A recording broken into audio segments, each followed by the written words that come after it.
Rock and Roll Book Club tonight, Mr. Wayne Hussey! Who's playing the drums? Huh?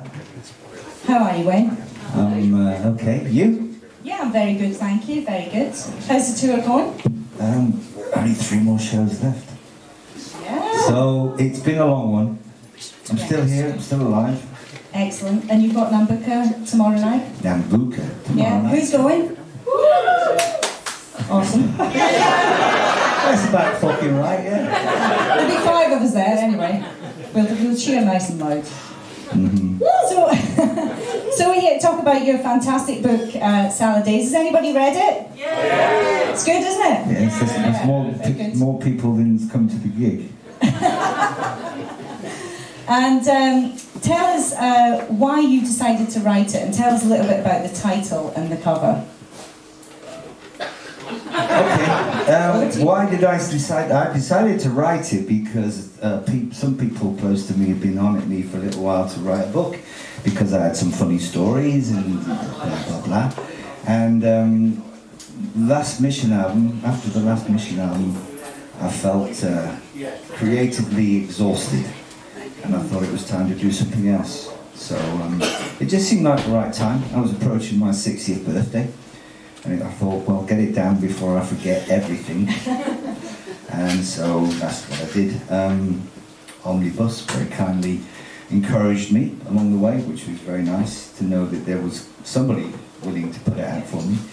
And the whole process was actually quite cathartic, I would say. Yeah. And therapeutic. And it was nice to get in touch with a lot of people that I hadn't been in touch with for years. And to realise that my memory wasn't all that it should have been. And was that your process? Was it interviews or photographs, or what was your process for writing? Well, there's a lot of online research. Fortunately, the Mission have, and the Sisters of Mercy, have people that are quite zealous about recording every move we ever made, although a lot of it seems to me to be fabricated. Or wishful thinking, maybe.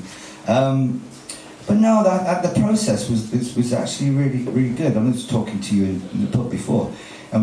There's a lot of stuff that I'd forgotten. So one memory actually triggered like quite an avalanche of a whole load of other memories, and that was quite an interesting part too, because most of it was nice to remember, but there was certainly stuff that was like.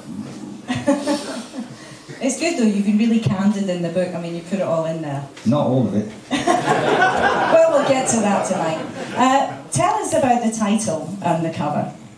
The cover?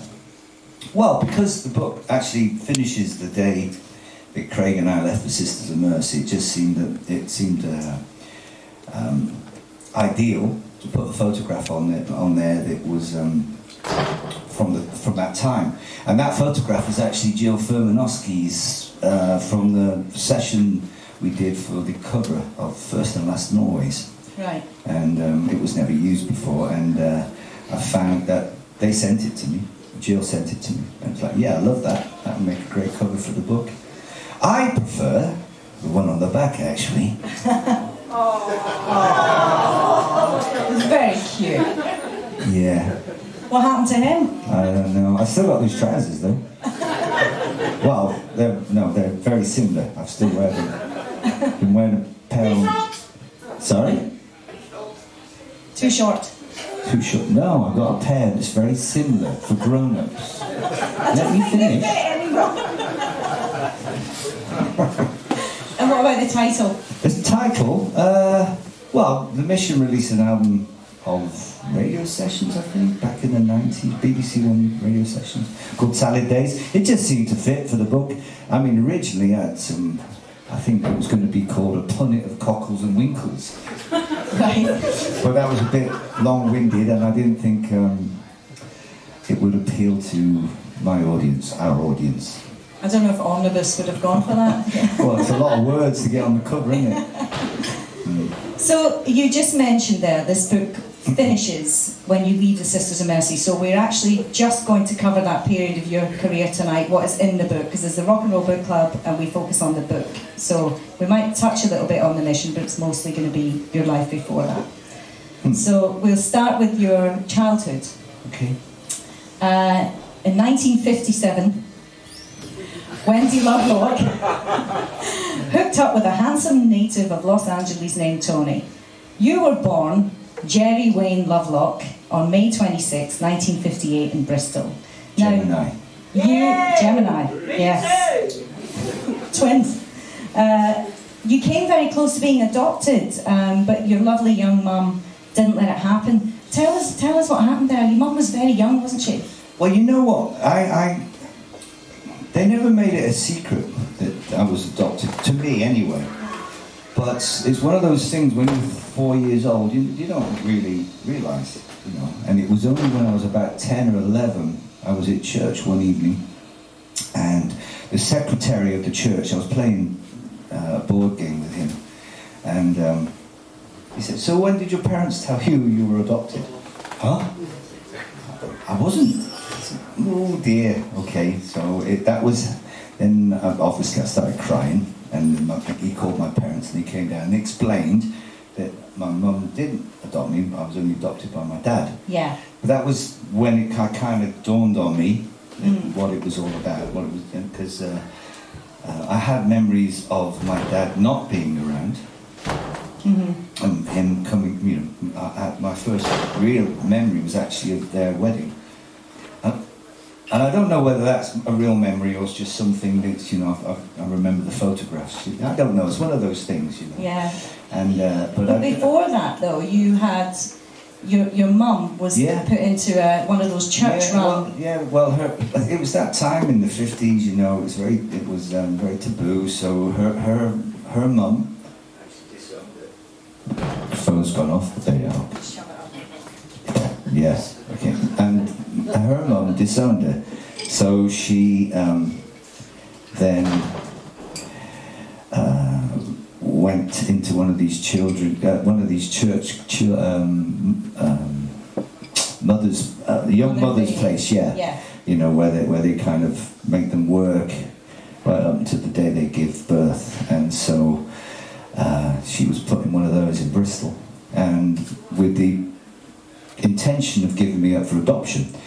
And there was a couple that travelled over from America, and they were due to come in the next day and take me away. And my mum had decided that she didn't want to do that at the last minute, so she kept me. Aww. Yeah, and I was put in a home, children's home, for about a year.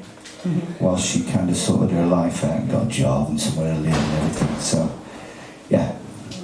Oh, excellent. I could have ended up being in America, in the US government under Trump. Did you, your birth dad, he's American, isn't he? Yes. Yeah, so did you ever try to get in touch with him? Did your mum? No, you know, again, I never, when my dad came along and he adopted me, I never really bothered. And when I found out, I didn't care. I never really cared. And it was only, I live in Brazil, and I live in the countryside there, and my mum and dad bought the plot of land next to ours and built their own house. So they used to come over for 3 months of the year, 4 months of the year, and when it was winter here, and it was summer in Brazil. And just 4 or 5 years ago, my mum came in one day and said, "Oh, today is the day that your Nanny Lovelock received a letter telling her that I was pregnant." And she sat down and told me the whole story. And I never knew at that point very much about the whole story at all. I wasn't curious or anything, you know. And but she told me, you know, my dad was American, he was in the services, he'd gone back to LA. And I did look him up online, and apparently he died in 1991. So that, you know, even if I wanted to get in touch, there was no chance of that. And so when I was writing the book,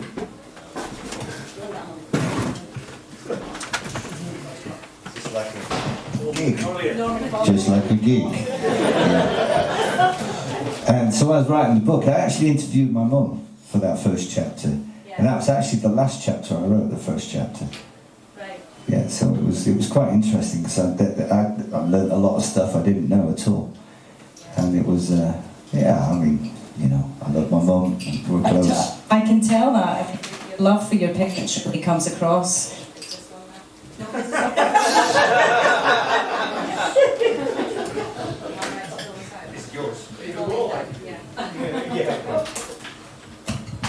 I'll just hold. It's all right. I can make it work. It's okay. Oh my God! Welcome to Dublin Castle, everybody. Not a professional. Yeah. Now it's working. Mine is now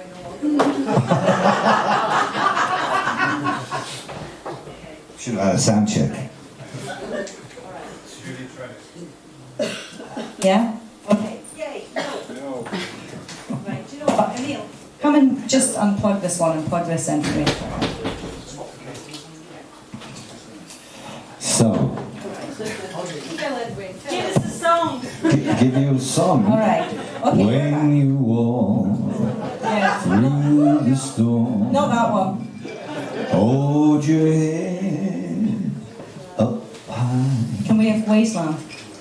There's a crystal view from my window. That's enough.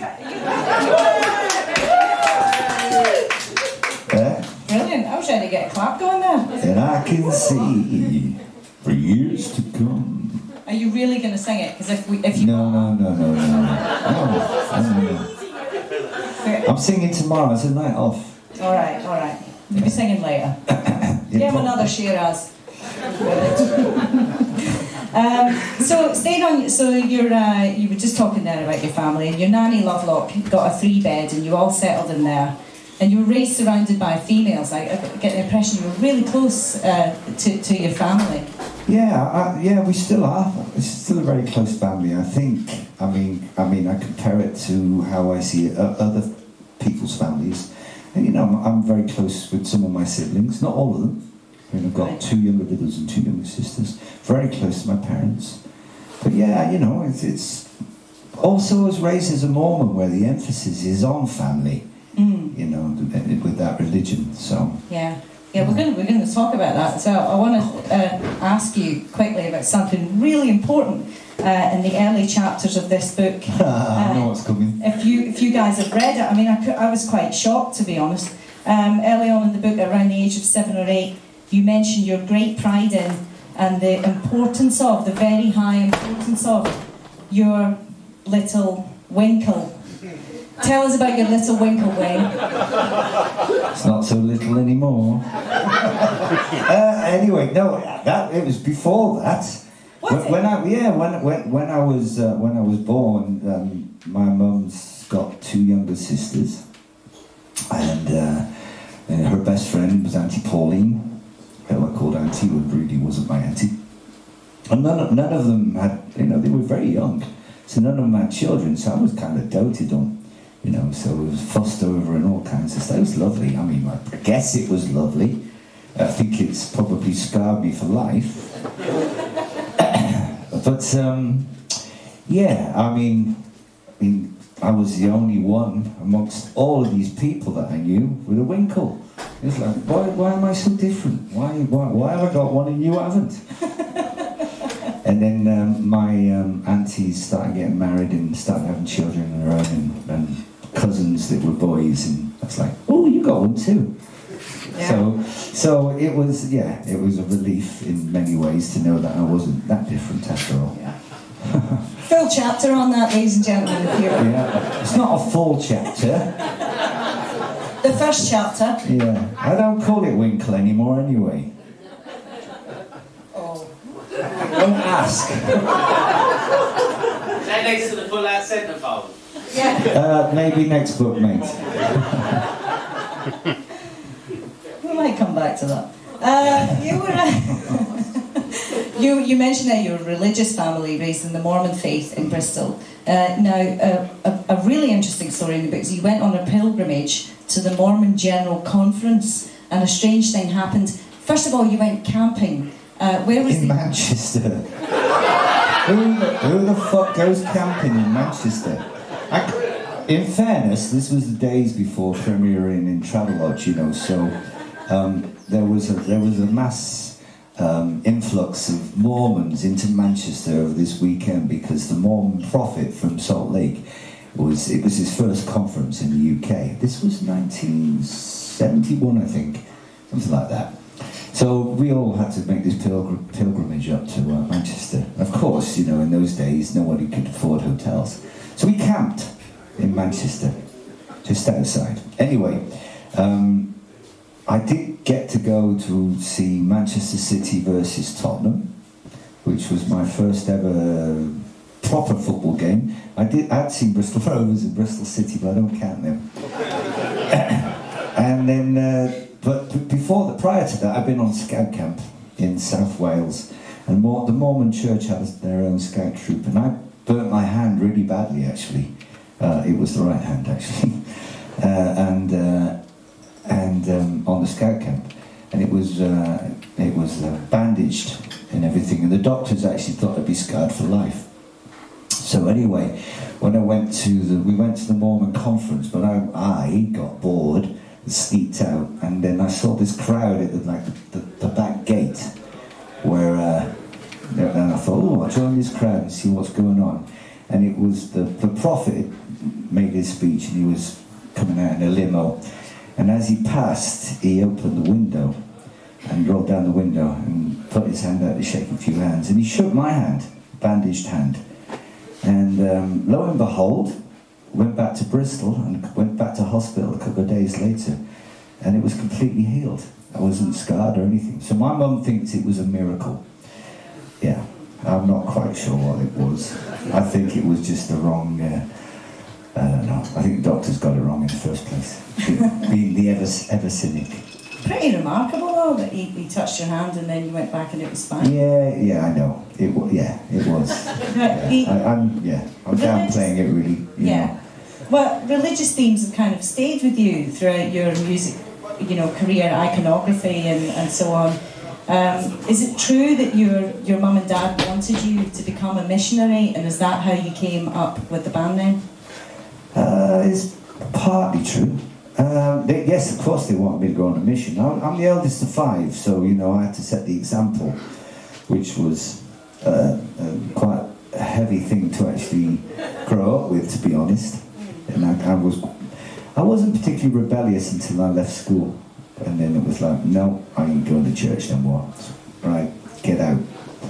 Right. But I mean, there was a time I really seriously considered going on a Mormon mission, and they bought me all the, you know, the bits and pieces. They bought me a Mormon missionary diary, which I ended up using to write lyrics in many years later. And then, Mick and I were sat around one night trying to think of names for a new band, and I had the missionary diary. Yeah. Writing the names in, and my stereo speakers were mission speakers, and it was like, mission. Yeah, that's good. Write that down, Wayne. Okay, write that down. Ah. I mean, and there were lots of other names that were contenders, not serious though. There were some bonkers ones, of course, as there is when you stay up all night doing drugs. Because there was another theory as to how you came up with that name, wasn't it, by a certain Mr. Andrew Eldritch? Was there? Oh, yeah. Yeah, well, you know, that's self-delusion for you. More Shiraz! Anyway, so tell us about you. We'll come back to him. We'll definitely cover him. Tell us about your first guitar. Spanish guitar. While driving back home from a holiday in Spain through France, you saw this guitar. It was £10, and you really wanted it, didn't you? Yeah, I mean, I'd got us kicked off a camping site in just outside of Barcelona for setting fire to a waste bin, and so my parents weren't best pleased. So to perhaps deter me from a career in arson, they decided to buy me this guitar that I fell in love with, and Pandora, actually. So they bought it for me, and I took it home, and then, I started playing, writing my own songs straight away, because I couldn't play anybody else's. I just wanted to play songs. I wasn't interested in learning how to play, I just wanted to play songs. So I just wrote my own songs. And, within a week, I'm sure I had, more than an album's worth. Yeah. And I've actually been playing the first song I've ever written on tour. This tour. Not every night, but some nights, yeah.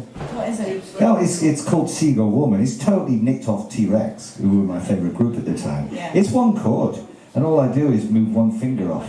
Uh-huh. That's all you do. And it's, just write your own songs. Well, you played that guitar religiously and then got better guitars and got better and better and better at playing the guitar, but there was one thing... Some might argue not. Some might argue that you were missing, and I love this story. I wonder if you wouldn't mind reading it about Christmas time in your house.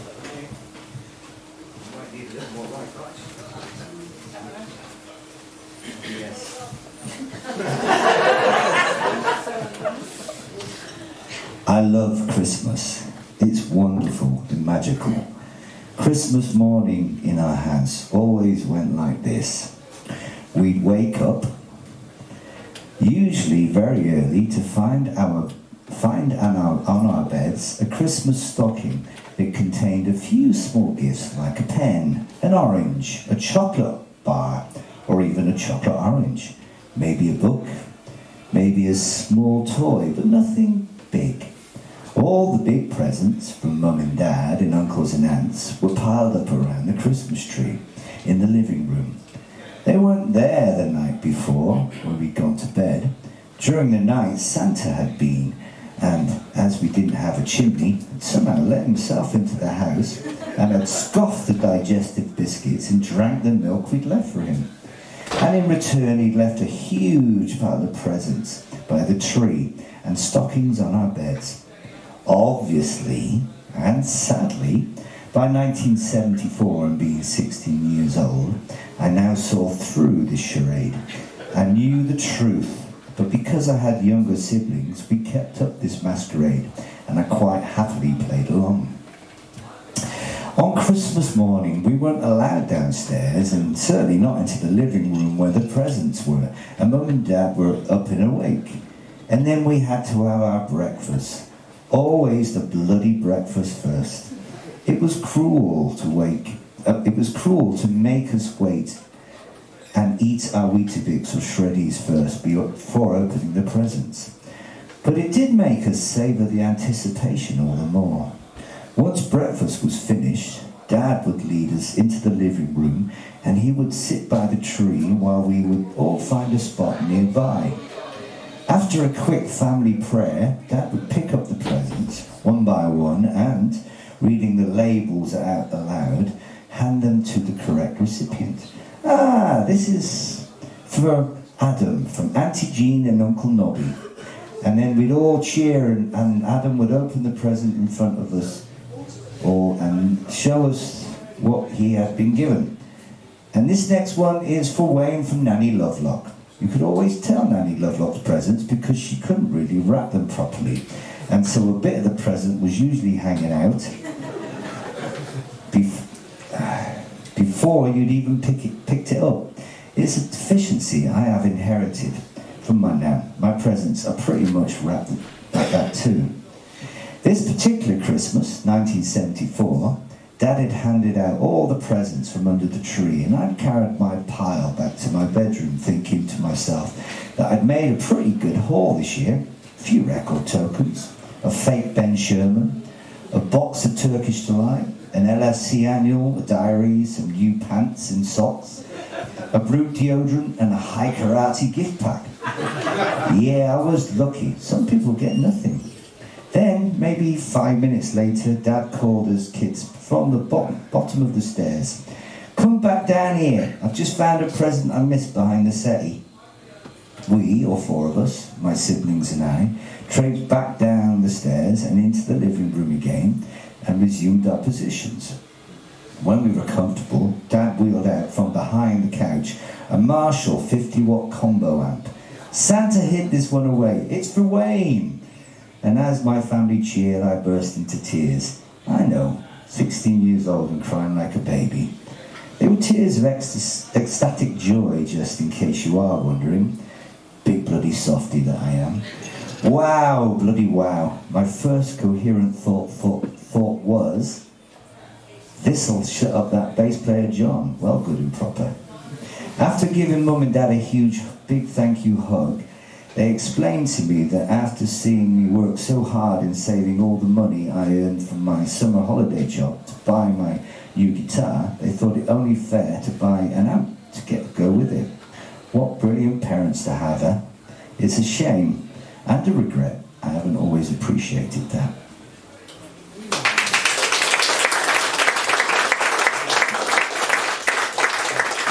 That's a beautiful story, and it says a lot about actually your dad, doesn't it, and the kind of person he was. Yeah, well, my mum and dad, they're great. They are great. They still come to gigs. They're coming to Bath on Wednesday. I mean, anybody that comes to see the mission or even the solo shows in the West Country will probably have met my parents. Actually, they always turn up. Brilliant. They refuse all alcoholic drinks. Right. Yeah. Pass them on me. Oh, yeah. But your dad, your dad then went on to soundproof the shed for you, which I thought was really kind. Well, there's a bit of an agenda there, really. He just wants to get me out of the house. I mean, yeah, they bought the amp for me, but what they didn't realise was that I like to play it really loud. Yeah. So I was like, okay, after a few days, Dad said, shut that bloody noise up, I'm going to put you outside. So he did, he cleared the shed out and made it into a little soundproof, I wouldn't say studio, but it was a little rehearsal room all to myself, yeah. Oh, fantastic. Yeah, it was. And you practiced there a lot? Yeah, that's where, for a little while, whilst I was still at home. And you ended up in a few bands, didn't you? I've got a Blueprint, Stock Dove, Humph, Rough Justice. Well, Stock Dove, Humph and Rough Justice were all basically the same band. Yeah, we just changed our name a lot. And then you ended up sort of moving from guitarist in the band to singer. Yeah, I have a habit. I've had a habit of doing that, yeah. Get rid of the singer, I'll be singing. But by 1977 you were ready to leave Bristol, and after a stint at the Co-op, you decided on Liverpool as your destination. What was the lure of Liverpool? When you walk, it's been a hard day's night. Mega mix. And also, it's the Beatles, Liverpool Football Club, but also I met a girl up there.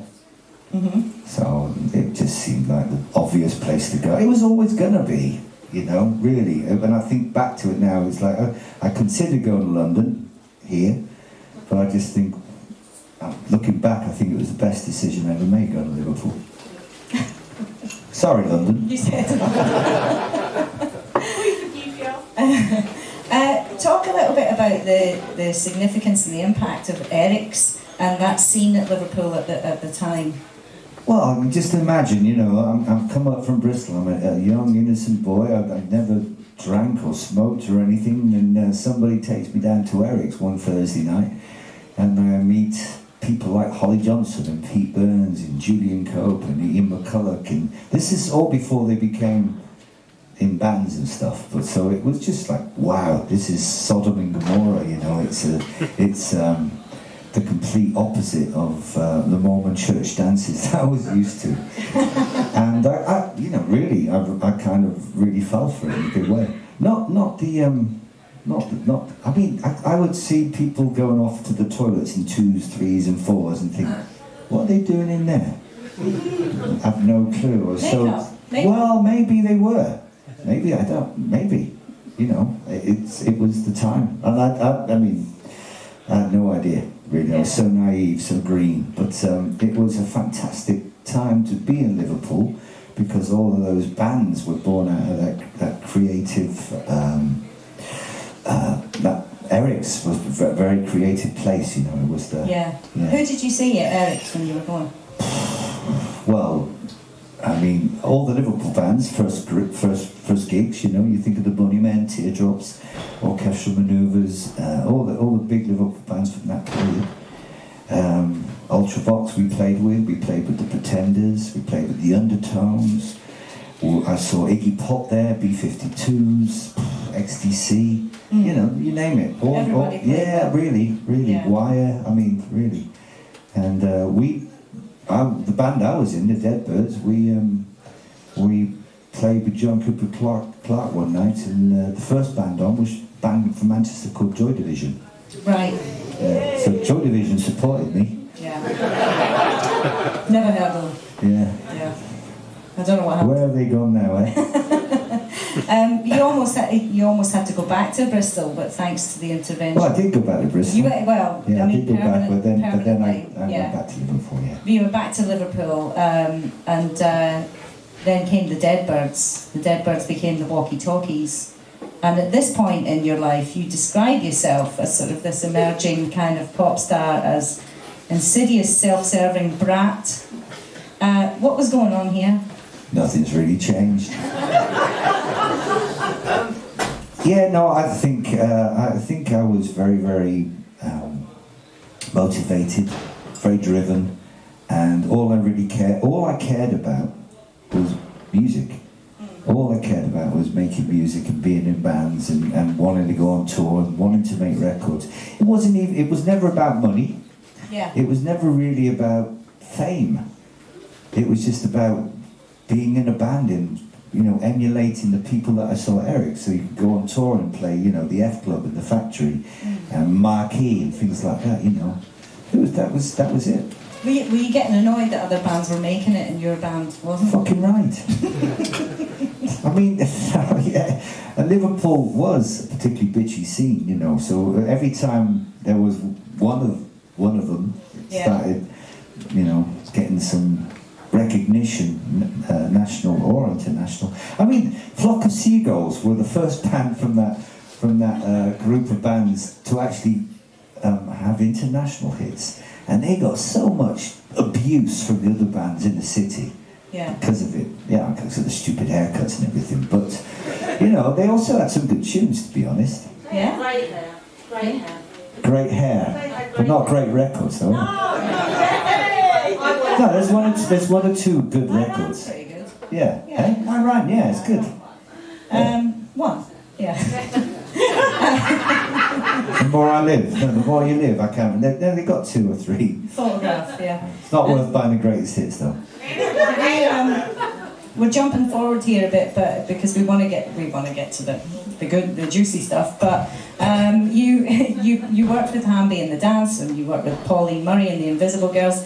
On your first ever tour, but it was then that you met the innovative Martin Hannett, who gave you your first line of cocaine. Mm-hmm. Tell us what happened there. Yeah, I was in the studio with Pauline Murray. We were playing guitar, and Martin Hannett was the producer. This was just after he produced Joy Division, so he was kind of the flavour of the month. Yeah. And I mean, he was an eccentric guy, and I hadn't had much experience in the studio at that point, so I was playing the guitar. So I was actually in the studio. Thank you. A bottle. Okay. I was actually in the studio playing the guitar, and he was in the control room, and the tape machine kept rolling down to me, and I kept playing what I had, and then at the end of the song, you'd hear going as it rewound, and it would start again. This went on 5, 6, 7 times. I was thinking, and I couldn't see anything because it was like this. It was just dark, and there was a few little lights in the studio. And I was thinking, what?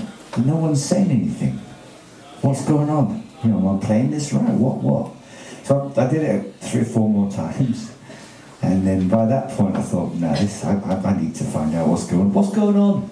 And there was no answer. So I went into the control room. It was empty, really, and the tape machine was on automatic rewind. So it would go to the end, and rewind, and start recording again. It was like, yeah, okay. And then it got to the end, and then I heard, And I looked down underneath the mixing desk, and Martin Hannett was asleep underneath the mixing desk. Great, thanks. Anyway, we woke him up. I finished the guitar part. What was the story where, did he spill his... No, I did. You spilt it? Yeah, somebody came into the studio, they had some cocaine. I'd never taken cocaine before. And so the lines were chopped out on top of a tape box. He was like, "Do you want one, Wayne?" "Go on then, I'll go." And so Martin showed me the thing to do. Right. Yeah, that's good. But I've always had a problem. Always had a problem with the left nostril. So I actually ended up blowing all over the floor. Anyway, Martin got down on his hand and knees and going, "Don't waste it, don't waste it." And yeah, that was my first experience of cocaine. And the thing about cocaine, I don't know if you've taken it, or I'm sure some of you have. You realise that it lasts for about 10 minutes and then you want some more. So that's the thing about cocaine. So within 10 minutes I was asking for more. Did you like it?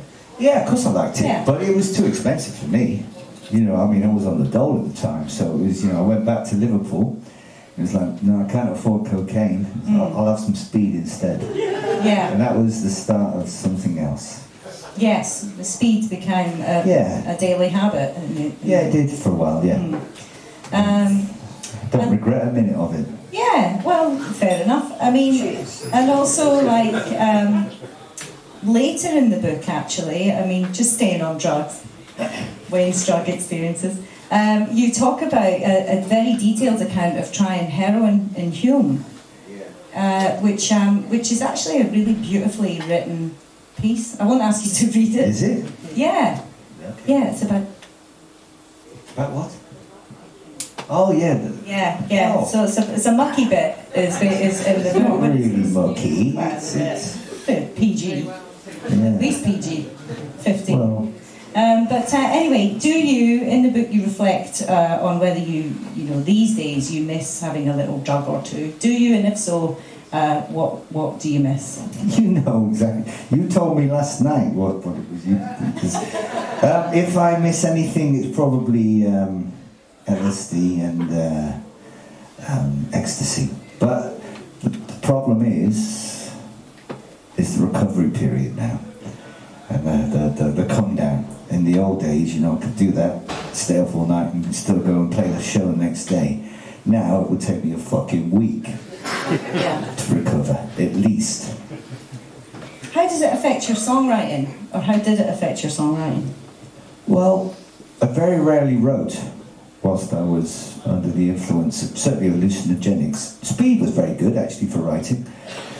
I would often write songs and then on speed, and whilst I was writing them, Matt Smith's here tonight. I haven't seen Matt for a long time, and I've done interviews with Matt in the past, and explained that I would write songs on speed, and they would every line had like multi-meanings to me, and they were really entangled, you know, the lyrics, and I wake up the next morning and think, what the fuck is that all about? Really, but there wasn't a lot of editing that went on, you know, lyrically.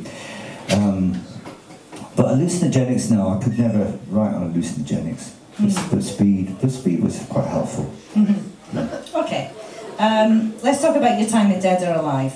How were you approached to work with Pete Burns? Well, Pauline Murray and the Invisible Girls had kind of dissolved, and I was kind of between jobs, shall we say, and I was approached by Francesco and Pete.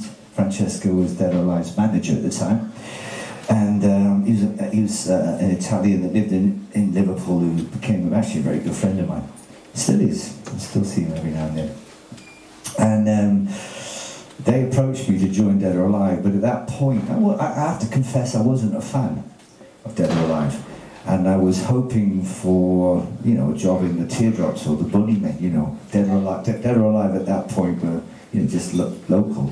whilst the other bands were starting to get, they were touring and stuff. So, but anyway, that didn't transpire. So I was asked to join Dead or Alive, and I resisted for a while, and then eventually I was persuaded to turn up for a rehearsal. So I played with them, and it was great. It was actually really, really great. It was really great to play guitar with that band. At that point, Dead or Alive were probably what you would call Gothic, but it was way before Gothic was even named. You know, so it was really good music. And Pete, I was amazed at his voice. Yeah. Yeah, really, I'm amazed at the talent that he had, which has been really largely overlooked. Actually, you know, now he's died and everything. Obviously, the last 20 odd years of his life was all about celebrity and stuff, which was it's not how I knew him or how I remember him. I just remember him, you know, being a very, very talented man, actually. Powerful singer. Huge voice, huge. I mean, we'd rehearse as a band. We're all playing. He didn't need a microphone. You could hear him. Yeah. Yeah. Will you read a couple of paragraphs about Pete? Okay. You've got them? Yeah. It would be an understatement by a country mile to say that Peter Giuseppe Burns was a colourful character. Born in the delightfully named Port Sunlight, and unmistakably Leo, as well as his extravagant clothes and fearsome tongue, Pete would also very often wear black contact lenses, thereby rendering the whole of his eyes impenetrably black. Unable to tell whether he was looking at you or not, having a conversation with him could be an unnerving, disconcerting experience.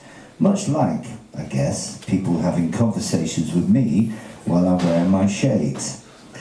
As we all now know, in later life, Pete would go on to have many cosmetic procedures carried out on his face, but when I knew him, this was all way off in the future. I know I'm probably rousing the ire of many Dead or Alive fans when I say that for me, Pete was never pretty. Always looking good, most times even beautiful, but Pete wasn't what I'd call naturally handsome. He had to work really hard to look as good as he did, and in his own mind he was a breathing, living work of art. I know that the impulse for him to change the way he looked was there right from the first moment I knew him, but I never dreamed it would manifest itself in such a horrific manner with such tragic eventual consequences. Yeah. Sadly missed. Yeah. Yeah, Sadly. huge personality. Yeah. Yeah. But always wanted to change himself. Yeah, he was never happy with himself. I mean, you know, I guess we all look in the mirror every day and we think, wish that wasn't, my nose is a bit big, or, you know, all this, or that. But most of us quite okay with the way we look, but Pete never was. But he had a sensational acid tongue, though. Yeah, he was wicked. You know, not wicked, but wicked as in like fucking cruel, really cruel sometimes. You know. Yeah. Yeah. And loud with it, like not he shy was. about it. Yeah, he was. I mean, he was. He was. Yeah. He wouldn't take prisoners. That's for sure. He wasn't keen on Courtney Love. No, and Courtney Love wasn't keen on him Yeah. either. They had a few run-ins in Liverpool. Yeah. I mean, it was quite funny. I mean, seeing them having a shouting match on the streets of Liverpool, and all the passers-by were. Was Boy George copying Pete's look? Of course he was. Right. Of course he was. I mean, there might be an argument from London that Pete was copying Boy George, or at least Pete was.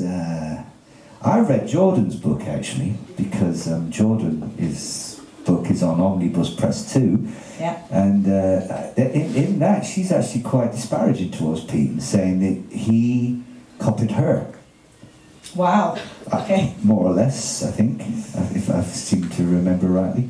Which I'm not sure about, to be honest. I know she worked in World's End, and I know Pete used to go on shopping excursions down there. I went there once or twice with him. Bought a pair of boots, whatever. Yeah. But he would buy complete outfits there, and he would spend hundreds of pounds at World's End. And what about that Nick Hayward? I couldn't believe that review. The sweetest, lovely lemonade tongued boy writing horrible things in the press. Well, we've all done it.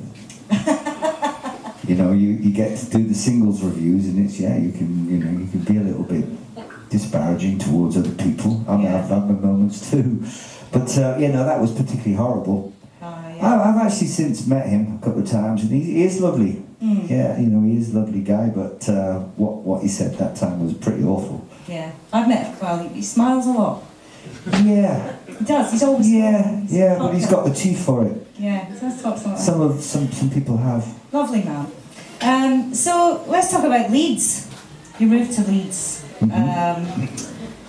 Tell us about your first meeting with the Sisters of Mercy.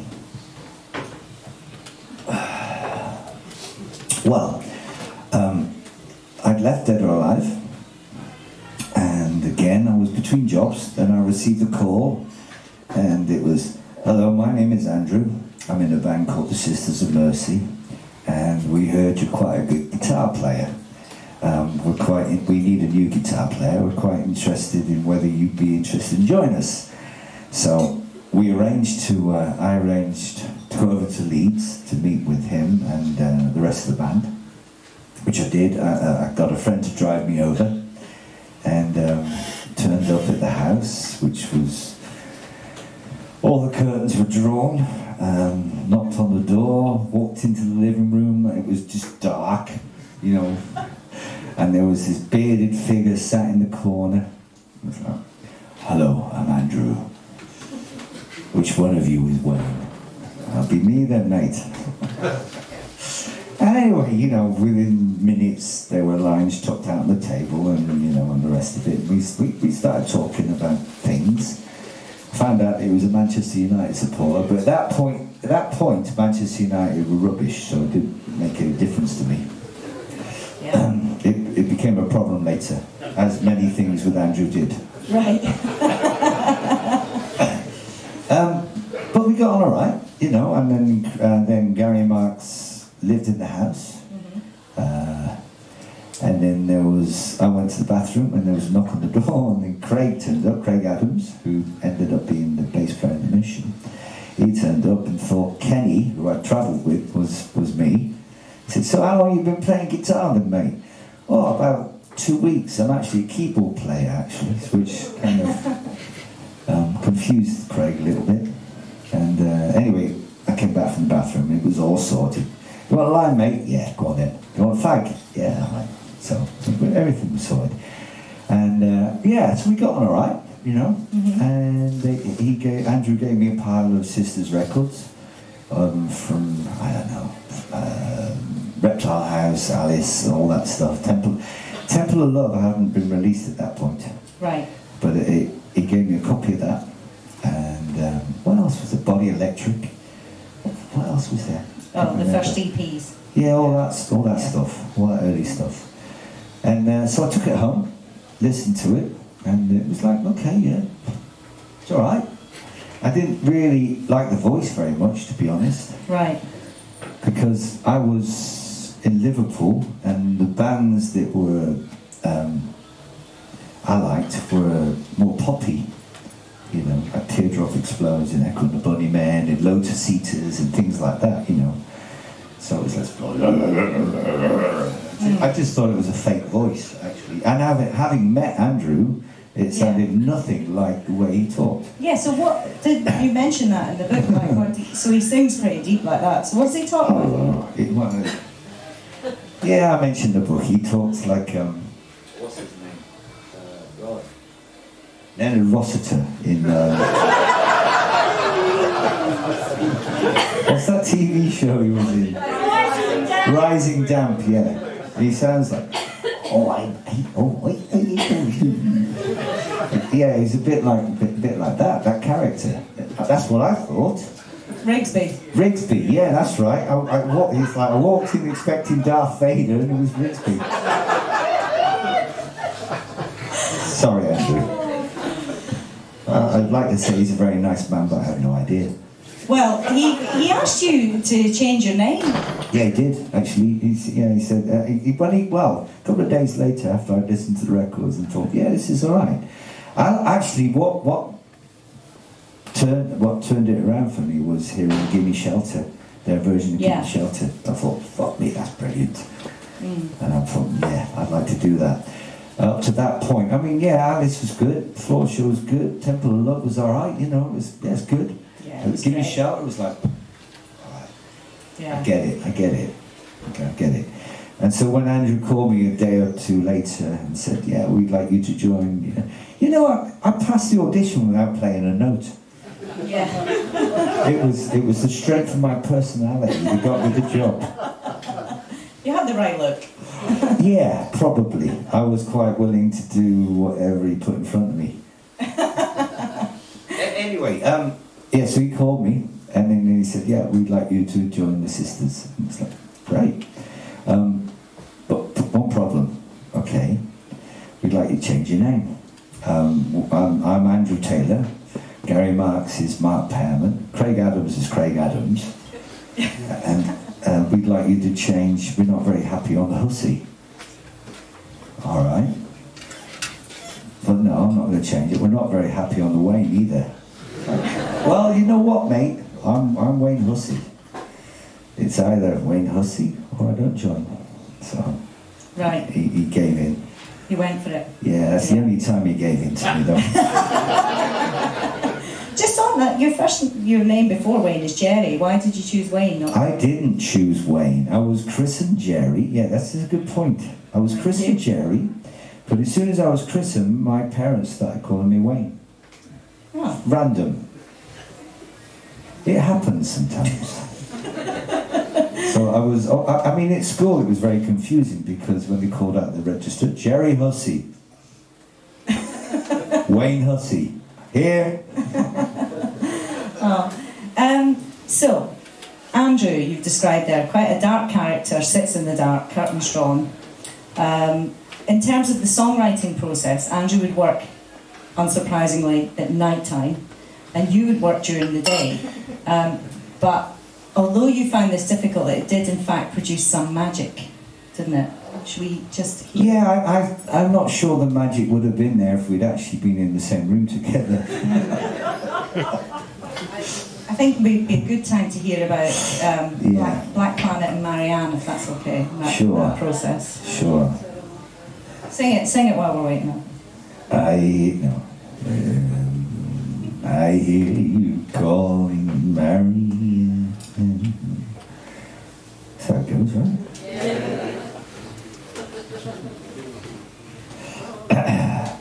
Across the water, across the waves. Okay.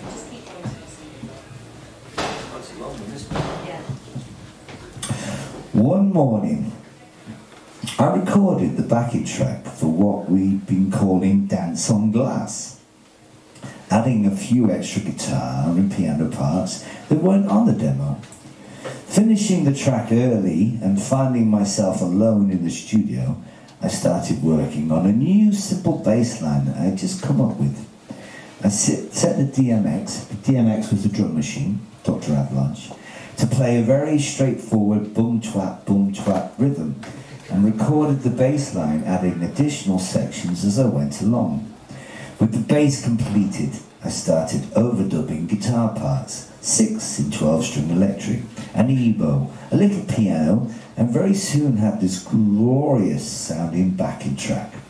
It was alchemy at work. I was in the flow and inspired.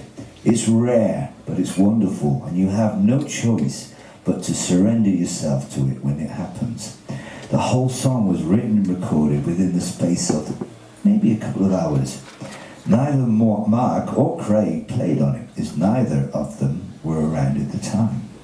Dave came in later, Dave Allen, the producer, came in later and loved what I had done with both songs and helped me to tidy up the tracks and bung down rough mixes to tape. When Andrew surfaced in the early evening, he asked what we'd done that day, and so we played him the 2 tracks, Firstly, the one with the working title, Dance on Glass. He sat in his producer's chair in front of the desk and listened. When it finished, he swiveled his chair around and said, "Don't like it. You've added too many new guitar parts and I hate that piano. Next." Whatever. Dave played the new song. Again, Andrew listened intently. When the song had finished, he was quiet for a moment, and then, leaning back, he remarked, "Nah, it sounds like the Banshees. Anything else?" "Nope, that's all I've done today, mate. Just the 2 backing tracks," I replied. "Sorry, I'll try to do better tomorrow," I added, dripping sarcasm. As I was leaving the studio, Dave followed me out and tried to cheer me up by telling me the songs were brilliant and not to be too disheartened about Andrew's reaction, as he was not liking anything any of us was doing at that time. Absolutely nothing. In hindsight, I think Andrew's attitude was fueled by a feeling that he was not in control of all that was going on, compounded by the amphetamine use, his increasing isolation, and maybe, most severely of all, lack of daylight. Feeling deflated and wondering why I bothered, I went back to the boarding house early that night to lick my wounds and watch some crappy TV on my own. Craig wasn't there. He must have popped back to Leeds for a few days, so I didn't even have my mate to bitch to about sodding Von and his disdain for everything and everyone. Next morning I woke up and had breakfast at Mrs. Miggins' boarding house, tea and toast more than likely, dreading going into the studio that day. I felt like doing what Mark and Craig had done, just fuck off back to Leeds for a few days to get away from the bugger and the oppressive black cloud that was hanging over the studio. But I knew we still had a lot of work to do if we were to make the scheduled October release date. Plus, I didn't think it'd be fair to leave Dave alone with our paranoid, maudlin, misery guts of a singer.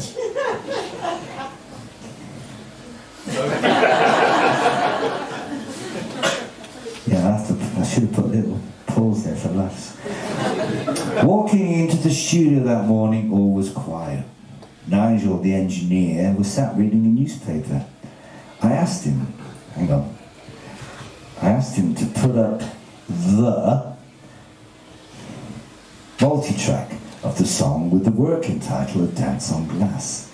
We hit play, and lo and behold, there was finished vocals on the track, and the song was now evidently called Black Planet. Astonished at this turn of events, and overjoyed with, at last, some progress being made, I asked Nigel to thread up the new song. Andrew's deep baritone began, "In a sea of faces," and I nearly cried at how beautiful it was. Again, I was flabbergasted. Another finished vocal. The song, of course, was now called Marianne. Not bad for a day's work, huh? Black Planet and Marianne. And it's a perfect example of synergy, of how artistic tension, conflict can provoke stunning results. When Black Planet was eventually mixed to Andrew's liking, all the extra guitar parts and the piano I recorded were all included, with the piano actually the very first thing you hear at the start of the album. Apart from one extra guitar overdub that Andrew played towards the end of the song, Marianne was as I had recorded it in that gush of inspiration. Of writing the lyrics for Marianne, Andrew was quoted as saying, "Marianne is a very special song. It's not like any of the other songs. I wrote it in 10 minutes. Usually the lyrics take me up to half a year." I can vouch for that.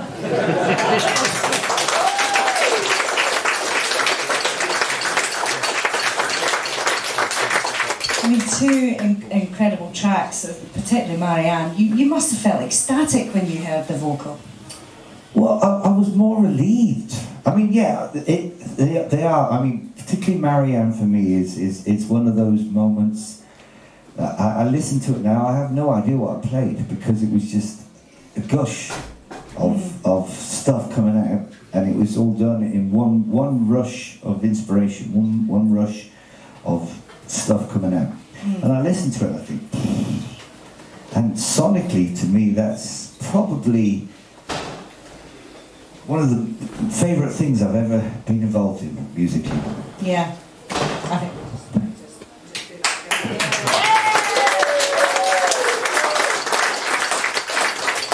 I mean, I had the same reaction as you, and I didn't even write it. I mean, it's a brilliant track. It should have been a single. It should have been a single. That was my thinking. I think it was because it was co-written by me. It wasn't chosen as a single.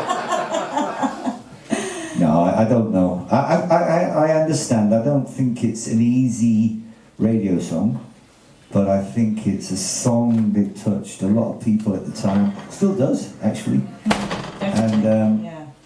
Definitely. it's a bit like it would have been one of those, like Love Like Blood, for instance, Killing Joke. Yeah. I love that. It's not an obvious single, but it's one of those you hear, it's like, yes. Yeah, it sounds really good. Yeah, it just sounds great, and it epitomises the time. Yeah. Yeah. But although, like, you did some beautiful songs, an incredible album together but separately, was it like really hard to write like that? Were you used to writing collaboratively, and was he listening to your music and putting a chorus where a verse would be? And Yeah.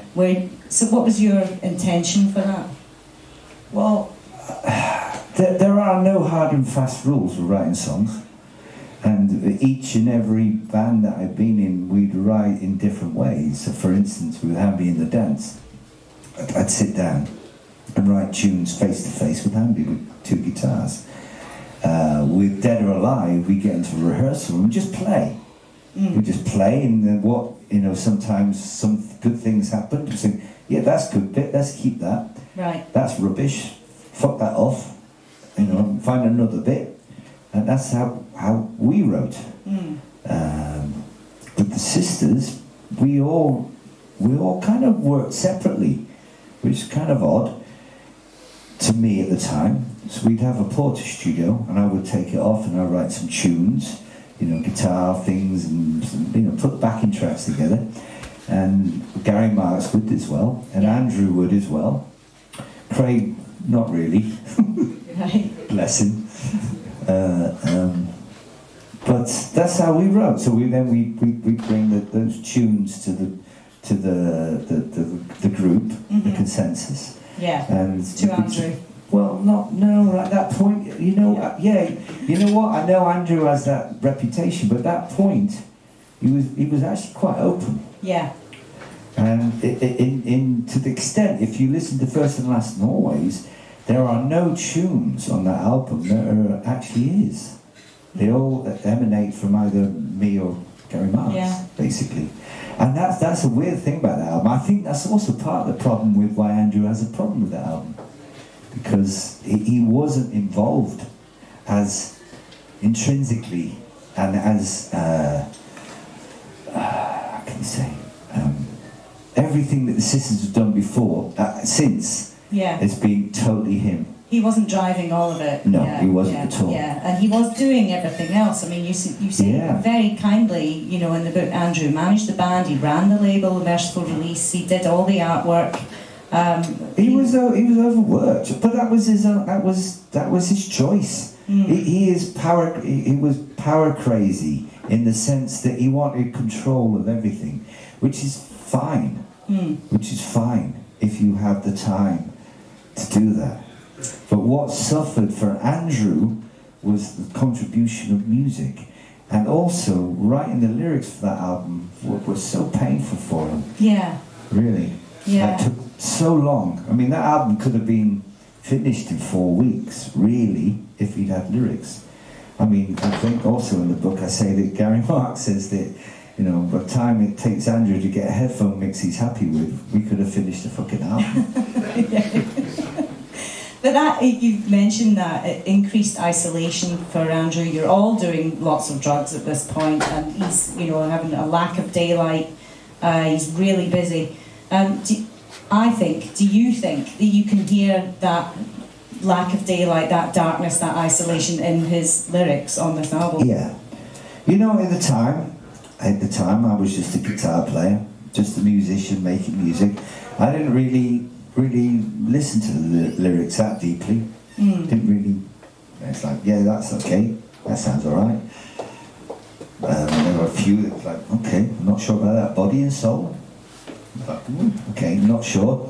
But since I became the singer of the Mission and Yeah. the writer, I understand the process a whole lot more and appreciate what Andrew actually went through making that album. You have to put so much yourself, sacrifice an awful lot of yourself for making the records, you know. Yeah. Certainly the writing of the words. The writing of the words is the hardest part for me, because whilst it's okay to string a bunch of words together and yeah, that sounds all right, it's ultimately something you have to sing, and it comes from somewhere else within you, I think, I find. You say in the book you've got a lot of sympathy for Andrew's working plight, and you talk there, and you know, and also his reputation for being a contrarian. But he was also tools down every day at 4:30 for countdown. It's kind of like the flip side of the Eldritch. Not the flip side at all.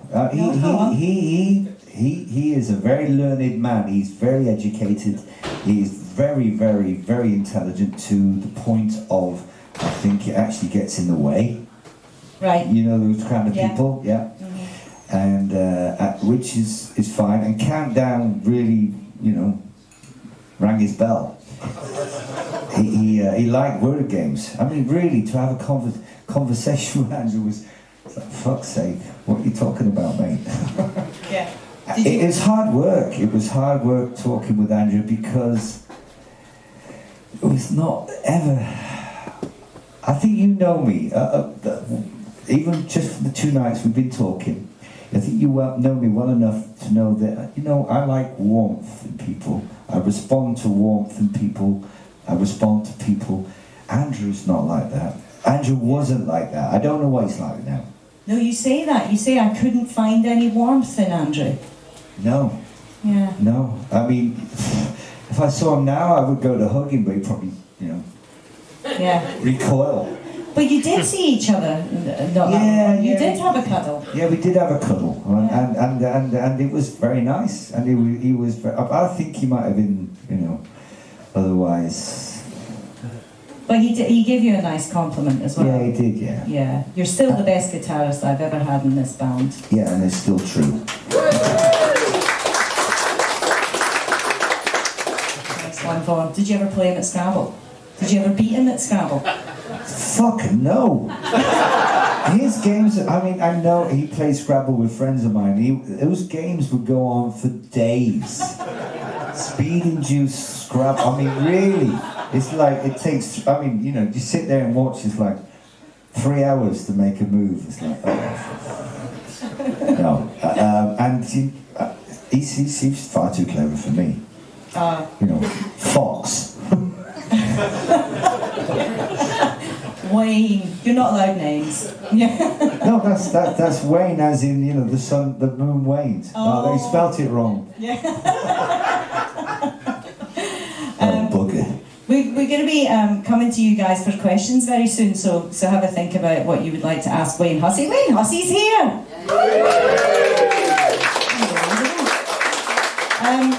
Now, the Sisters of Mercy videos, I've been really enjoying watching them again, particularly, what is the one where there's a conveyor belt? Is it? I think you're talking about Walkaway, where we all have really big hair. Yeah. You know what? I would love the sisters, that lineup of the Sisters to reform, because Gary Marks, Craig Adams, Andrew Aldridge are all bald.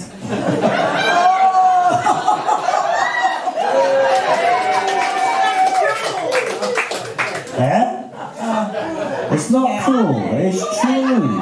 You be like that now, guys, listen, new rule, no hats. Yep. No hats anymore, yeah, we'll just have it, yeah, totally. So, actually, let's talk about the black hat. and how that the cult of the goth black hat, born out of necessity. I thought it was born out of inherent cool and style, but in fact that's not true. No, there is an element of that. Not in the book, there isn't. No, well, that came later. No, it's... Well, do you want me to read it? No, just tell us how you ended up wearing... You were first in the band to wear the black hat. Yes, I was. And tell us how you ended up wearing that hat. It was my first trip to America with the band, and we'd obviously bought duty-free alcohol on the way over, as you do in those days. And then we arrived in New York, but our first gig that night was in Boston.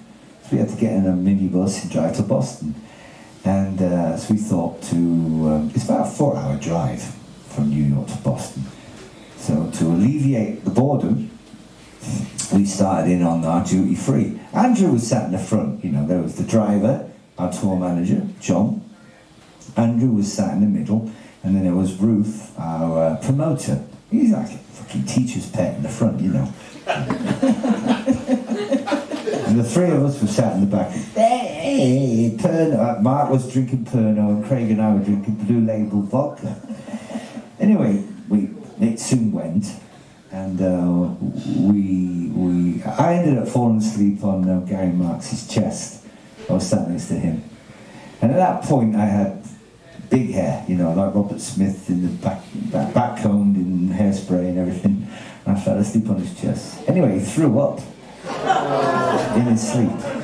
And on the way, we'd been to Burger King, and he'd been eating Whoppers and fries. So I woke up in Boston with all this sick in my hair. Yeah, I know.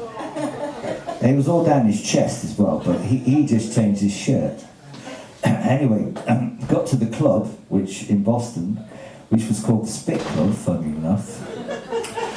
You'd think they'd let me in, wouldn't you? Nope. Hey buddy, you ain't coming in with sick in your hair. Well, you know what? They wouldn't let me in. So I had to go across the street and buy a hat. And the hat I liked was this wide-brimmed, black, big hat, So it's like, okay, I'll get that. And so I put that on and let me in the club. I mean, basically the guy was a twat. He would say, hey buddy, you ain't coming in the club with sick in your hair. I have to read it, that's better. Alright, for God's sake. Yeah. Hold on, find it then. Well, I'll just, okay. Right, no, it's not fine. You ain't coming in the club with sick in your hair. It's like, what am I supposed to fucking do? Go to your hotel and wash your hair. But my hotel's in New York. I don't care, buddy. Fuck, alright. So I went and bought a hat. Anyway, let me in, played the gig, and I had the big hat on, and it was to cover the sick. And that's how it started at the bottom. Yeah, Bruce gives you $50. Okay. No, okay, it's over here. It's over here. While Morrissey would be busy expanding his meat is murder philosophy, less than a year hence, we stopped at drive-through Burger King en route out of the city, tucking into 2 Whoppers each, a veritable feast on a pittance, 2 for $2 if memory serves. Because of the strength of the pound against the dollar, our per diems in the US, 25 per day, would go a lot further than they would in the UK. I couldn't believe how cheap burgers, ciggies and beer were. We were to live like kings for the next few days. Well, comparatively, drugs were more expensive, as I was to find out. To ease the tedium of being stuck in a minibus for 4 hours, we started drinking the duty-free spirits we purchased on the flight over from London. Craig and I were both on the Blue Label Smirnoff, while Mark necked his bottle of Pernod. Andrew sat between John the driver and Ruth the promoter like a teacher's pet, tutted at us from the front seat. Making the requisite pit stop about 2 hours into the journey, evidently I wasn't alone in my inebriation. All 3 of us were a bit tipsy McStagger, lurching around the gas station forecourt like a pack of brainless Neanderthal zombies. It was great fun. Stumbling back into the minibus, I was sat next to Mark. We both quickly passed out and my head drooped onto his chest. During the drive, Mark vomited in his sleep all over my head. Waking up in Boston with bits of undigested Whopper and fries in my bird's nest hair, I wasn't allowed into the venue where we were playing, ironically named the Spit Club, because of the vomiters. But I'm in the band. Don't care, buddy. You're not coming in here with puke in your hair. What am I supposed to do then? Go to your hotel, buddy, and clean up, and I'll let you in. But my sodding hotel is in New Bloody York. Ain't my problem, buddy. I ain't your fucking buddy. I stomped off in a tantrum and a sulk. Mark had sick all down the front of his shirt, so he just grabbed a new Sisters t-shirt from the swag bag, changed in the street, and they let him in. The twat.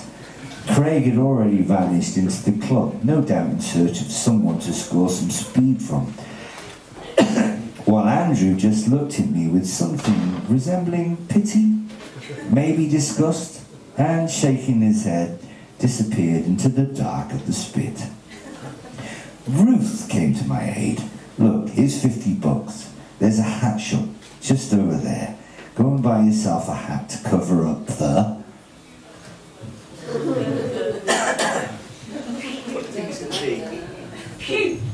mess in your hair, and then that job's worth will let you into his stupid club. What choice did I have? I walked into the shop and bought myself a spiffy, wide-brimmed black hat, the kind that matadors and Leonard Cohen might wear, to hide the offending mess on my head. Donning said hat, I was allowed into the venue and on stage to play the show. And that was how the cult of the goth hat was born. I tell no lie, necessity being the mother of creation, or rather, to cover up the sick. Without that incident, there would be no fails in the Nephilim.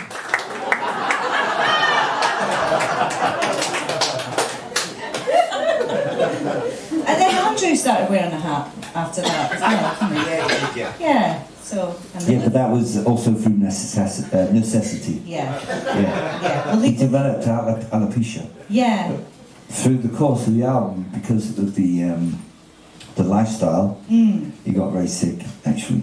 Yeah. And he started losing his hair. It grew back later. No. I hasten to add.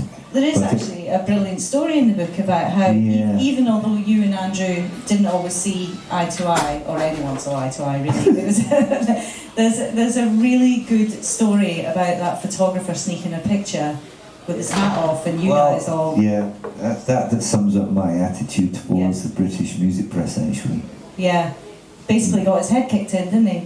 Oh. No, he didn't get his head kicked in. He got kicked out of WLA. No, so blood was shed for a... Yeah, no, that was on the tour. Right, okay. That was on the tour. Because Andrew had alopecia, and he had large patches of his head where he didn't have hair. Yeah. He was wearing the hat, and anybody that came close to the stage, Craig and I would just go... and also Andrew would just go with the mic stand, you know. Yeah. We looked after each other. Yeah, really, we did. Nothing unites like a common enemy. How do you feel about the word goth? Do you like being referred to as a goth legend? Do you think that the sisters birthed or drove the goth movement, or at least the look? How do you feel about it? I have no problem being associated with it from that time. I have a problem being associated with this time because I think it's actually become quite linear, actually, and quite uniform, musically and in the way that people look, the way people dress. And I don't mean that offensively. For any fashion movement to exist over a period of time, it has to become more linear. It's like Teddy Boys. It's like mods. Yeah. It becomes smaller. And I think what goth is now actually bears very little relation to what we were back in 1984. Absolutely, yeah. And at the same time, without that audience, I wouldn't be here, for sure. But at the same time, I don't really, I don't feel part of it, to be honest. Yeah. You were a goth then, but not what a goth is now. Yeah, well, I wasn't a goth then because it wasn't. Oh, it yes, you were. I know I wasn't because it wasn't called goth. I know. It wasn't called goth. It was. But thousands But of people. what is it? Thousands of people copied your look, your style. They still do. Your guitar. They still do. Yeah. And I played at Whitby at the weekend, and Evie Vine sent me a photograph of her and this guy. And I was thinking, is that me? Really? I mean, I tried to show it to you earlier, but I couldn't get online. Yes. Yeah. And really, for a minute, I was looking. I can't remember taking that photograph. Oh. Well. So, yeah. All right then. You're still a goth legend. Well, you know, amongst our lot, I'm called our glorious leader. Right? Yeah. You don't need to clap for that. I think when I was coined that, when I was named that, it was actually just quite like a little bit of a dig from the rest of the band, Right. the mission. But I've kind of lived up to it over the years.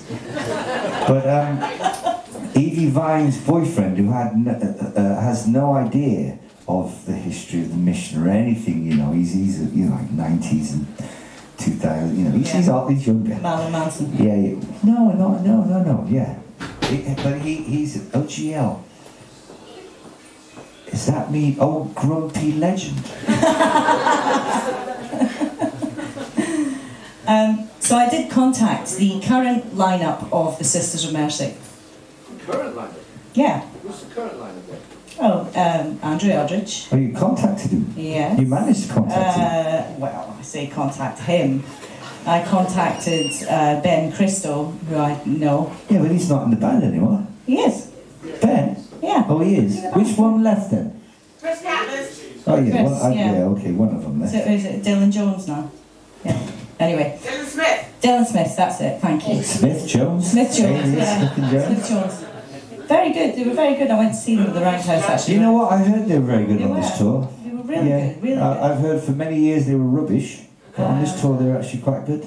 Well, I mean, I enjoyed it. I wrote about it for Louder Than War. You can catch my review on there. Okay. So I asked Ben, had he read your book? And he said no, but he'd heard it was very good. And I said, has Andrew read the book? And he said, no comment from Andrew. And he said he's heard your book is good. He's looking forward to reading it, and he's in fact got a question for you, which is, your riffs and melodies on First and Last and Always are wonderful to play, and their infectiously haunting vibe have inspired countless bands ever since. Which bands and artists do you feel inspire you in creating this unique sound? You're lying for one, but anyway. Huh? Well, no, you could have just easily typed this. You talk about a So I crystalline. did contact the I think Ben would genuinely ask that. Ben is, I don't. is a really okay, nice guy. I don't know Ben. Yeah, he's lovely. Okay. Well, in fairness to Ben, I will answer your question. There you go. Okay, thank you. Anyone else? Okay, thank you, Ben. Well, my favourite guitar players have been Tom Verlaine, Jimmy Page, John McGeoch. So they would have all had an influence on the way I played guitar at that point in time. I mean, there's a lot of guitar stuff like synths, but I think probably John McGeoch actually at that point was probably him and Jimmy Page Right. were the biggest influences on me whilst I was in the Sisters of Mercy. Well, your sound, it was a very different sound at that time. It was very sort of good. I could never play as well as either, so I just kind of made them. It's like writing my own songs. It was like, make up my own songs, I couldn't play anybody else's. So I couldn't play as well as they could, so I just, it's an approximation of what I thought they might play. It's a funny thing, because Billy Corgan's become a friend of mine over the last few years, and I received an email from him a little while ago. They're making a new Smashing Pumpkins record. And it transpires he's a bit of a fan of my guitar playing. Mm-hmm. He's actually asked me to play on the new Smashing Pumpkins record, but that's by the by. And he said, look, I'm in the studio, Wayne, I get stuck with guitar parts, I'm sick of the guitar, but then I think, what would Wayne do? Oh. Have a line. Yeah, have a line. You've got more hair than him as well.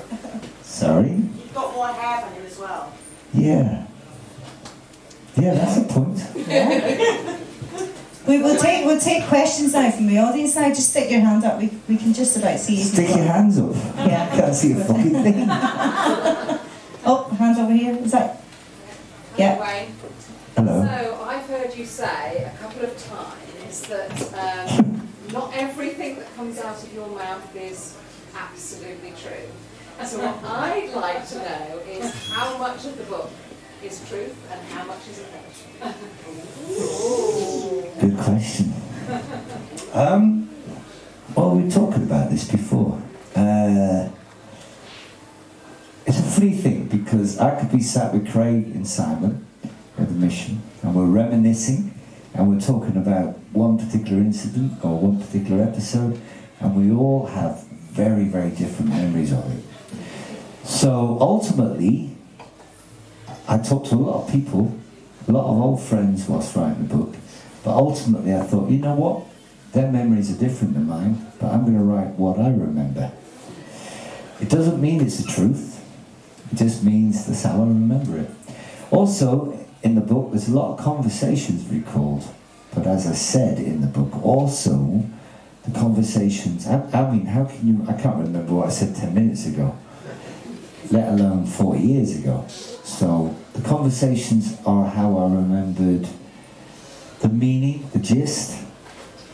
So it's true to me. There's a few embellishments. Okay. Next question.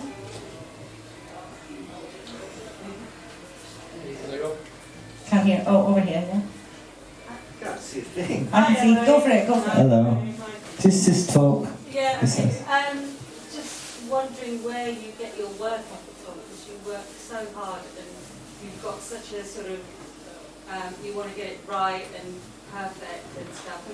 Is that in other areas of your life as well, or you just in music, you're so passionate about what you do? I don't do anything else but music. I mean, I'm a passionate Liverpool supporter. I'm passionate about the things that I love. I love making music. I don't like touring very much anymore, but I love the shows. I know, that's a contradiction in many ways.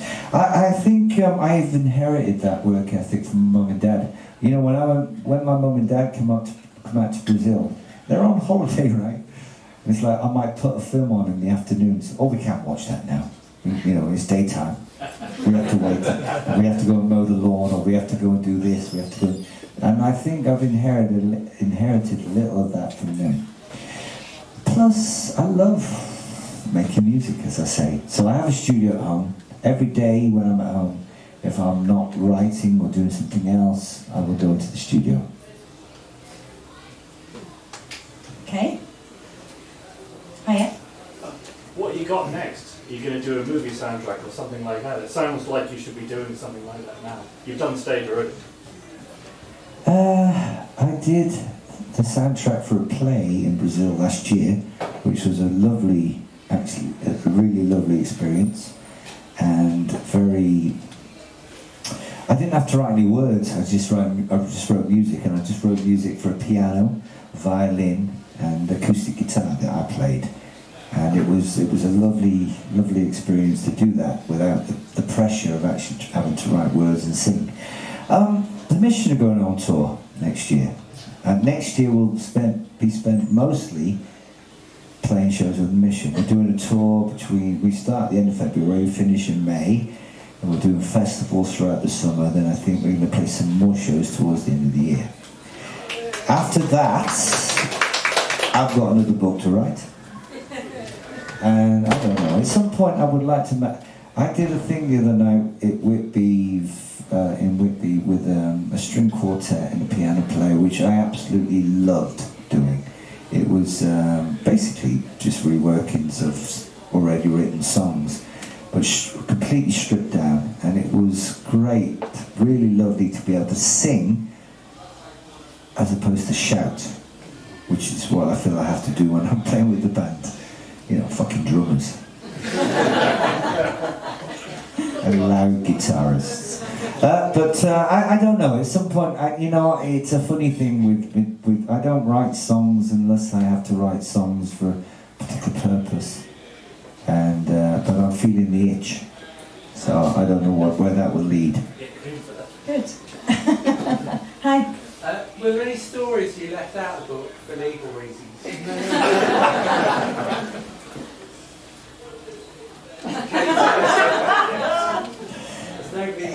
No, not really. Not really. I disguised a couple of stories in there. The thing about writing a book is not what you put in, it's what you leave out, really. But there's not... I don't think there's anything that was pivotal or that important in my life that I left out. There might have been some good stories that I'd forgotten along the way, and there's certainly some transgressive moments of mine that didn't get included. But the Mission book will probably actually have more of those moments that will be omitted. Oh, you'll have to come back for book 2. Yeah. Hiya. How you doing, mate? Hi. Score prediction for Sunday. Well, I'm in Manchester actually Sunday, and I'm doing a book thing similar to this, but with John Robb, Louder Than Words, and it's between 4 and 6, which is when the match is on. I'm in Manchester, the match is on in Liverpool, so it's going to be a case of phone under the table.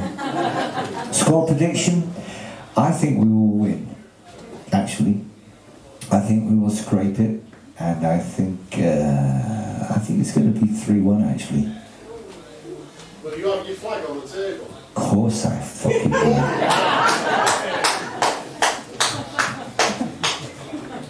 Right. In fact, I will have it draped around my shoulders. We've got a question over here. Not necessarily who you've written songs with, but who would you say is a musician you worked with or performed with that is no longer someone you perform with, but who you really enjoyed working with live? Say either in different versions of the Mission or in any of their bands you're in. I mean, like someone like, you were like, hey, we're having a really great time on stage together, but maybe you're not following that. There's a lot of people I've worked with over the years. Well, my favourite bass players are, I have to say Craig first. What, not working with now? We're talking about... No, my second favourite, let me finish. My second favourite would be Simon Gallup, who I've only ever played with whilst I've been playing with The Cure.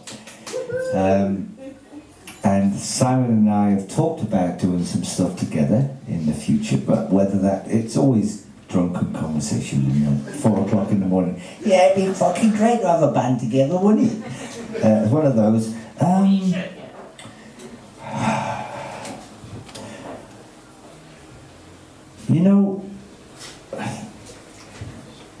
I would actually like to play with Andrew again.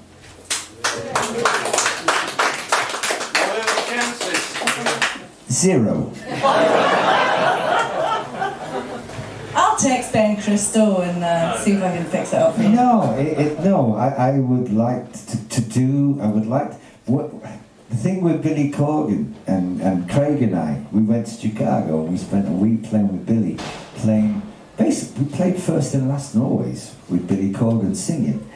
And it was fantastic for me and Craig to play those songs again after 30 years. Yeah. It just sounded like, wow, this just sounds like the Albert Hall again. Yeah. And it was really good. I mean, sadly, it didn't develop into anything more. But just to play those songs again was great. And I just like the idea of being a guitarist again, not a singer. Okay. And so I would like to play those songs again with Andrew. Have you asked him? No. Can someone? Well, maybe, but not me.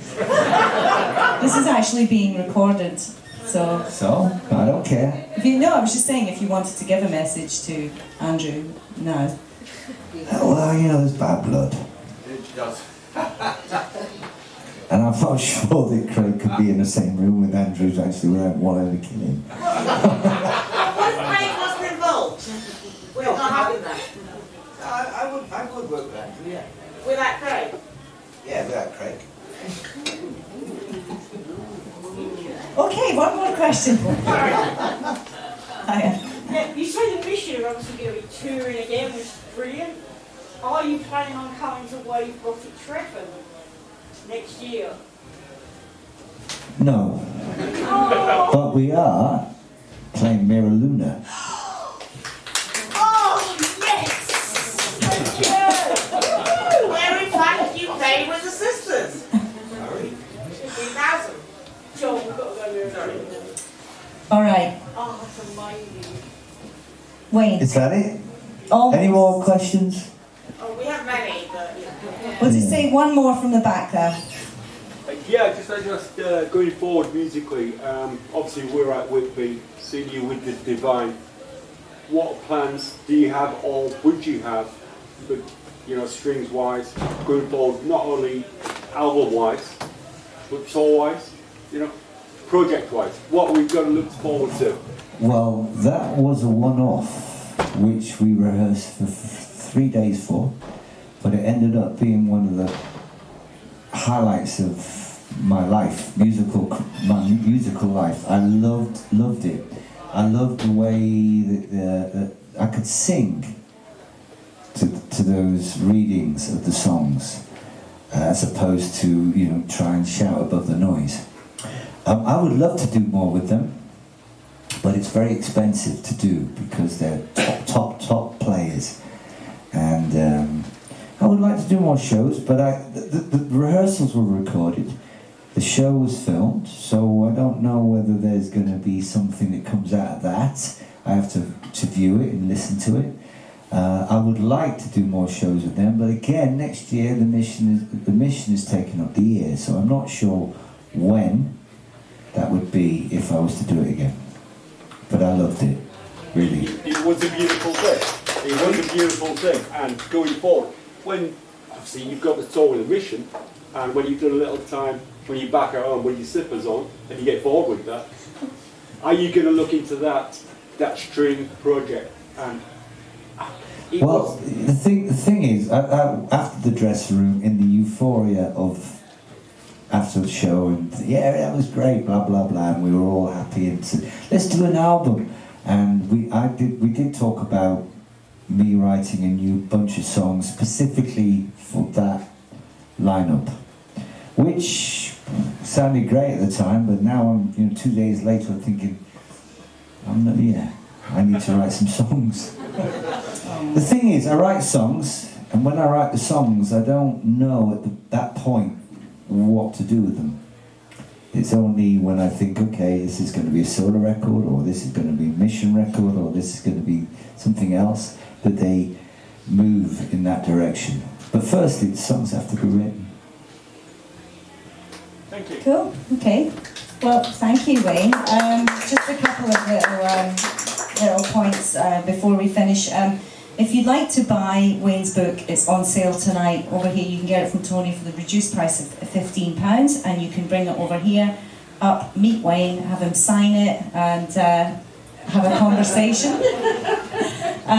We're going to be back, the Rock and Roll Book Club are going to be back here on Wednesday, the 6th of November, with Jo Wood, who is the ex-wife of Ronnie Wood, who has over 500 unseen photographs of the Rolling Stones. We're going to be talking to her about her book Stoned, so come back for that if that's your cup of tea. But in the meantime, if you would like to hear more about Wayne's book, including his numerous girlfriends, getting lucky and keeping his hat on, more on Gary Marks and Craig, Marquis Smith, the waterbed with Terry, catching crabs, using shower curtains, Billy Duffy and his American Express, Dave Allen, Andrew Eldritch when he was stoned, Wayne and Andrew going to see Madonna, and general victims of circumstance. Salad Daze is available tonight. Please pick it up. It is the Hussey Bible, it is the Sisters' Bible, and join me in thanking Wayne Hussey.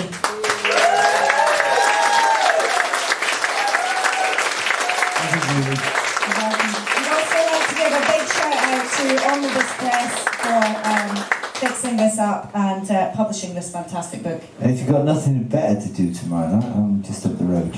Yeah. Playing songs, which is what I do for a living.